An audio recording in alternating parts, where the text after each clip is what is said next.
Hello, my name is Donna Whitley. Today we're going to discuss Johnson & Johnson and discuss the Credo. The history behind Johnson & Johnson is that the three brothers founded this company in 1886. They pioneered the first commercial first aid kits. They also pioneered and launched the maternity kits to make childbirth safer for babies and for the mother. In 1894, Johnson's baby powder was marketed.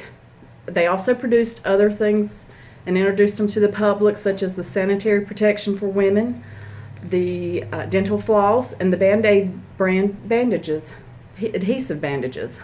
In 1943, Robert Wood Johnson wrote the Credo. So what's the Credo? The Credo is a set of beliefs that guides the actions of people or groups of people. Some companies or people refer to the Credo as their mission statements. But for Johnson & Johnson, it wasn't just a mission statement. It was the glue that holds their company together.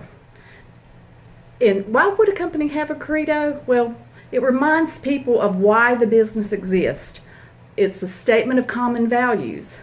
And for Johnson & Johnson, the Credo is what they built their company by. The stakeholders of Johnson & Johnson, in the first paragraph, the stakeholders are the nurses, the doctors, the patients, the mothers, the fathers, and anyone who uses their products. So to me, the stakeholders are the customers. We need customers. Companies need customers to keep their business growing, to keep it alive. Johnson & Johnson strives to keep their prices reasonable, and they strive to have a high-quality product. So to me, this group is very important, and if the customers are satisfied, they'll be returning customers. The second group of stakeholders to Johnson & Johnson is the employees. They feel like they must consider the employees as individuals, and they also must respect the employees, and they fairly compensate the employees, and they also recognize their worth. To me, a happy employee is they'll work harder and they'll give the company everything they've got. So they'll have a sense of loyalty to the company.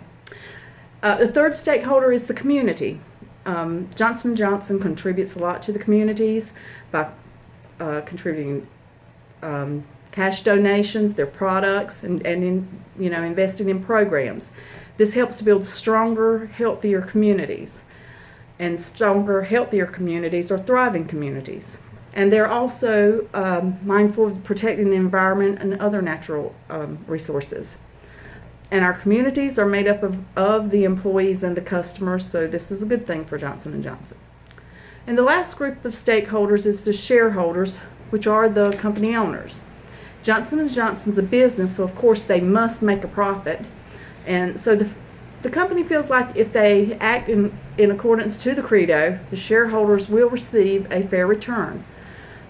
Alex Grosky, who is the present chairman of Johnson & Johnson, states in his 2014 letter to the shareholders, and he said, in today's world, it requires the very best that Johnson & Johnson has to offer, and we are constantly trying to come up with ways we can innovate and lead. I think the order that Johnson & Johnson has their stakeholders listed just makes sense. Customers first, because you can't have a business without customers. Employees second, you need the employees to keep the business going, to satisfy the customers. The communities support the business, and of course the communities have the customers and employees. And then last but not least, and an important part of the company also, is the shareholders. And they know without customers and employees, they would not be shareholders. This company's been in business for 130 years. The Credo was written 73 years ago. It's a worldwide company, and it's the same in all of the countries. And according to Alex Grosky, the power of the Credo is that it unites all the people with the Johnson & Johnson around a common set of principles. Perhaps other companies should have more than just a mission statement, but maybe they should have a Credo that's the glue that holds their companies together.